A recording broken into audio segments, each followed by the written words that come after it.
রবিন কাকু ৩,০০০ টাকার চাল কিনলেন। তিনি 1/3 20% ক্ষতিতে এবং 2/5 25% লাভে বিক্রি করলেন। শতকরা কত লাভে তিনি বাকি অংশ বিক্রি করলে মোটের উপরে 10% লাভ হবে?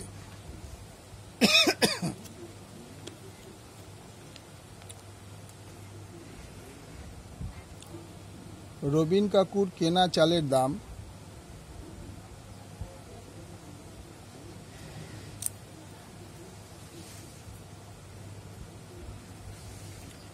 রবিন কাকুর কেনা চালের দাম ৩,০০০ টাকা। তিনি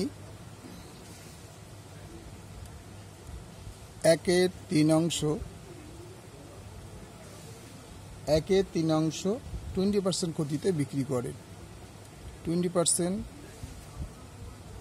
ক্ষতিতে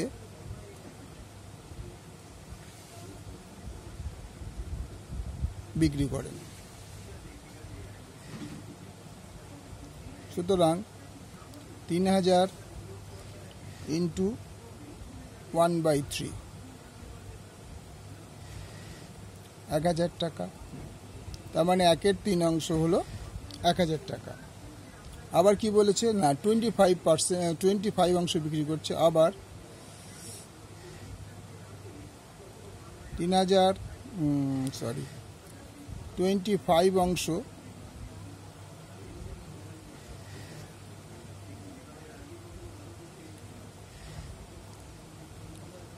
বিক্রি করেন 25% লাভে। তাহলে কি দেখলে 25 অংশ বিক্রি করছে 25% লাগে। সুতরাং তাহলে ৩,০০০ ইন্টু 2/5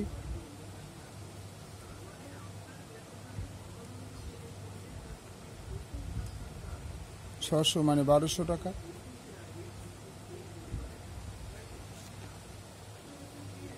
তাহলে 1/3 বেরোলো 1,০০০ টাকা আর 2/5 বেরোলো ১২০০ টাকা। এইবার 1/3 যখন কত হয় তখন 20% ক্ষতিতে বিক্রি করেছেন। তাই ক্ষতির পরিমাণটা কত হয় দেখে নিই। 1,০০০ টাকায় ক্ষতির পরিমাণ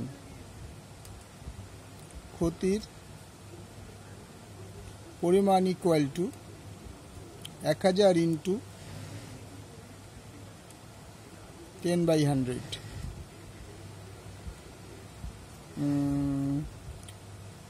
20/100। তাহলে এই 0 কেটে গেল, এই 0 কেটে গেল, তাহলে টাকা 200 টাকা। 1,০০০ টাকা ক্ষতি হয়ে গেল 200 টাকা। ১২০০ টাকায় এবার 25 অংশ কত টাকা ক্ষতি করেছে 25% লাভে। তাহলে ১২০০ টাকায় লাভের পরিমাণ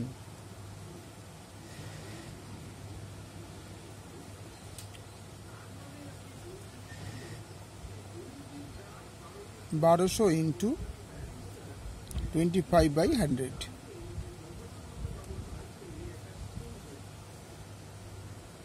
টাকা। তার মানে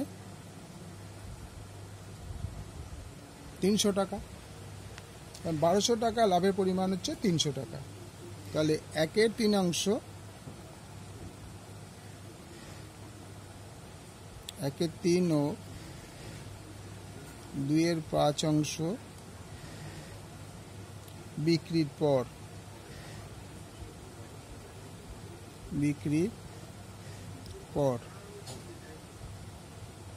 ৩,০০০ বিয়োগ 1,০০০ ১২০০ টাকা। ৩,০০০ বিয়োগ ২২০০ টাকা ইকুয়াল টু ৮০০ টাকা। আবার লাভ করেছে কত? মোটের ওপর লাভ করেছে কত? আবার মোটের ওপর লাভ,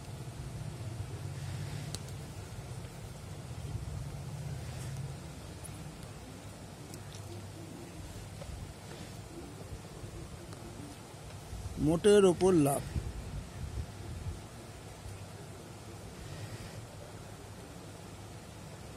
লাভ ইকুয়াল টু মোটের ওপর লাভ কত ছিল? 3000-এর উপর 10% বলেছে।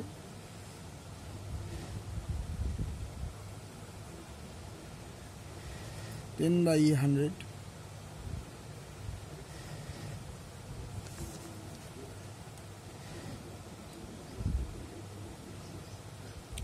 টাকা।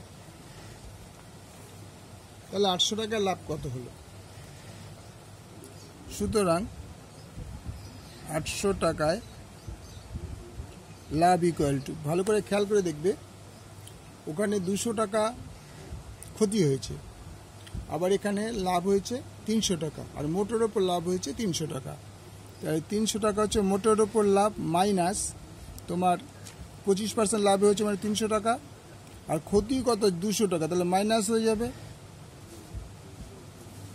300 বিয়োগ 100 টাকা ইকুয়াল টু 200 টাকা। তাহলে 200 টাকায় লাভ কত? 800 টাকায় লাভ হয় 200 টাকা, 1 টাকায় লাভ হয় 200 বাই 800, 100 টাকায় লাভ হয় 200 ইন্টু 100 বাই 800, এটা হয়ে গেল 800, 2 শূন্য কেটে গেল, 2 শূন্য কেটে গেল, তাহলে 200 বাই 8, 4 দুগুণে 8, 4 5 20, 50 ইকুয়াল টু 25%। তাহলে শতকরা লাভ হলো 25%।